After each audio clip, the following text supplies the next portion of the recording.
pagbubusaya at pasasalamat hindi lamang ng OFWs and their families, kundi pati na rin po ang ating mga kawani ng ating government agencies. Nakangiti po sila. So maraming salamat at congratulations po sa ating lahat. Bilang diplomat, bilang civil servant po ng ating gobyerno na nakatalaga dito sa Saudi Arabia, masasabi ko po na ang serbisyo caravan ang isa sa pinakamagaling na inobasyon na ginawa ng ating gobyerno. Ang congratulations to the Department of Management sa pamumuno po ng Secretary Hasan Atina, Yusek Bernal Olalia. Palakpakan natin sila mo. Hindi po biro ang trabaho dito sa Saudi Arabia.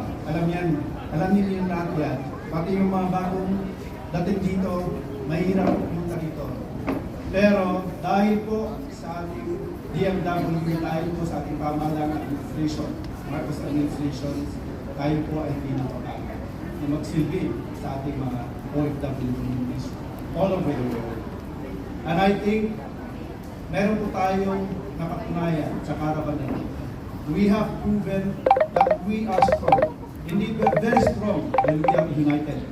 Dito po sa caravan na ito, iba-iba po ang pinagalingan kayo siya. Napasalamatan ng kanina ni Yusek, dinalaban. Pero, isa lamang po ang ating kliyente na gustong patiguran at gustong pasayahin. Yun po ay ang OFW.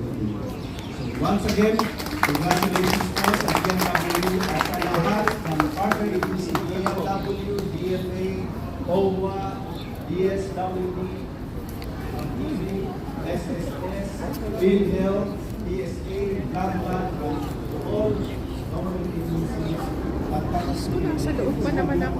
Nangyari? Oo. Yung?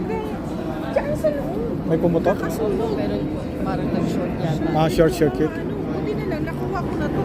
Hindi. Brown out na wala nang ilaw. Biglang nag-dilim. Wala na? Oo. Shutdown talaga. Buti nakakuha ka na nakaprint ka.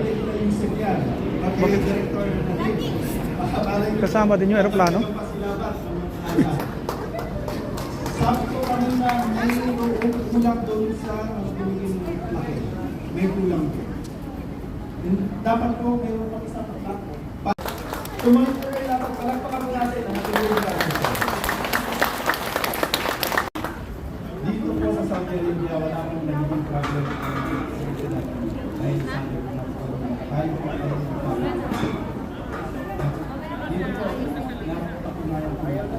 Dahil yung bigyan ay pwede ka lang mag-inig.